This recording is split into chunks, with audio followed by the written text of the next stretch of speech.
So my friend called me the other day and he said, hey, the Rolex AD just called and they have my Submariner. Should I go pick it up? What's funny is he didn't really sound all that excited. Instead, there was a hint of burden in his voice. You hear that, Mr. Anderson? That is the sound of inevitability. Well, we both decided that it would be dumb for him not to pick up the watch because even if he wears it, he can probably make a profit on it. But this whole interaction left sort of a strange taste in my mouth because it just doesn't feel like this is why we got into the hobby. I mean, why wasn't he more excited to pick up a watch that he waited a whole year for? Here we have two great dive watches, a ceramic Submariner and the new Seamaster 300M. So let's discuss the difference between these two watches because I think one you buy with your head and the other with your heart. Hey guys, I'm Max and this is WatchCrunch. So we launched the app a couple months ago and we're building a great community around watches on WatchCrunch. In fact, I was invited by one of our members to San Diego the other week for a meetup and it ended up being this great gathering of 30 people in his backyard. So make sure you check out the WatchCrunch app today. It is free after all. I better have a look at you.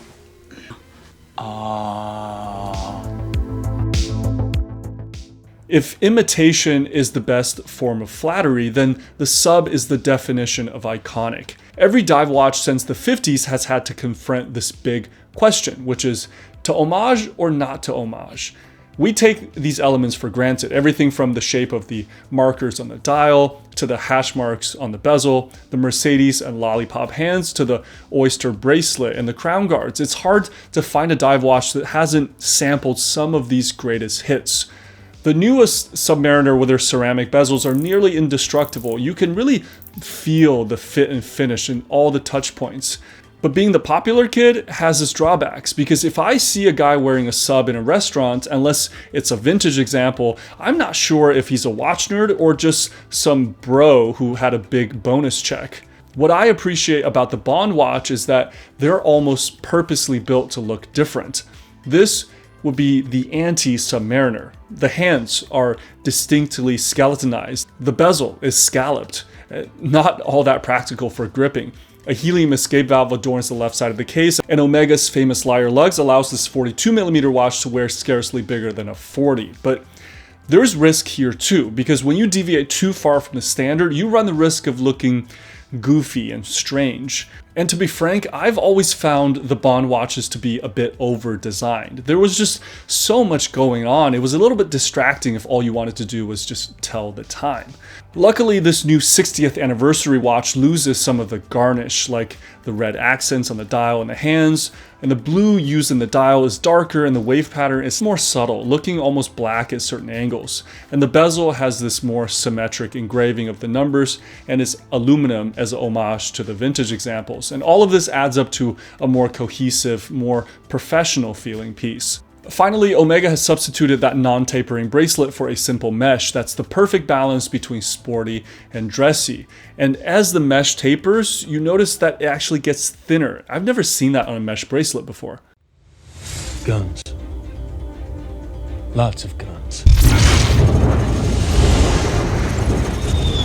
At this price point, we're going to get movements that are more than proficient from both brands. Now, they're not going to be hand finished like masterpieces like a Patek, but we're still talking about tool watches here. So the Omega 8806 abides by the strict METAS certification, falling in a range of between 0 to +5 seconds per day. Rolex's superlative chronometer standard rates -2 to +2, so it's pretty much a wash there. But it's important to note that both certify movements after they're encased in the watch, one reason that they're considered stricter than COSC. Now, you can argue that the Omega is higher tech, featuring the coaxial escapement invented by George Daniels, one of the few advancements from the Swiss lever escapement in the past couple of hundred years, but the utility in everyday use is hard to quantify for the average person. I've heard that the movement is more stable as it runs near to its service interval, but the Rolex definitely wins on power reserve with 70 versus 55 hours in the Omega. The Bond watch, though, lets you view a little moving scene of James Bond from the case back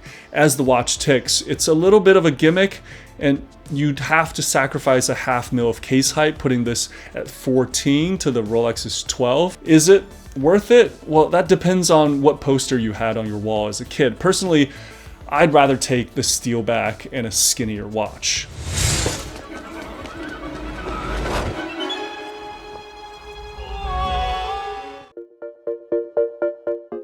Part of our frustration with Rolex is their reluctance to respond to the whims of the market and the slowness with which it makes changes. But like Apple computers, Rolex knows that they make a good product. And if they market the hell out of them, we're gonna eat it up.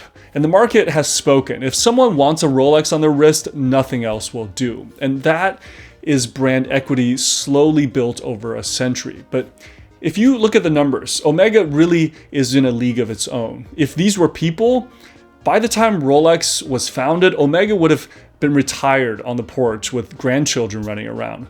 While Rolex was busy circling a racetrack, Omega was doing donuts on the moon. Omega was winning observatory trials in the Alps 2 decades before Rolex even thought about putting their watches on a couple of mountaineers. Omega just feels like a more engineering first, marketing second company. But what frustrates us about Rolex is also what makes it stand the test of time. When everybody was going quartz, for example, in the 70s, Rolex sort of dabbled in it and thought that it wasn't the right move. They also have stayed independent and free from outside influence all of these years. Rolex has sort of taken a slow, iterative approach to design, and rather than just throwing stuff at the wall and seeing what sticks. I mean, if you want an example of this, just compare the Omega website with the Rolex one and count the number of models. Because I feel like Omega has more Aquaterras than Rolex has watch models. Rolex just feels like it has a more focused vision of building a spirit of adventure and technical proficiency that has sort of inceptioned this idea into the heads and hearts of the masses, to the point that to many, Rolex is synonymous with success.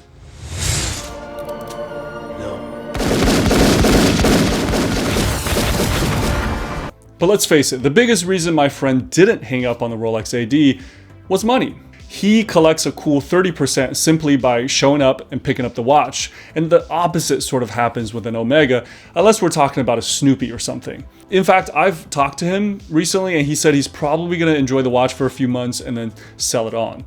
The Rolex Submariner retails about $2,000 over the Bond watch, and it's almost double the normal Seamaster 300M. That's quite a bit. Is it technically better? I think we've shown that it's not. Does it have a better history?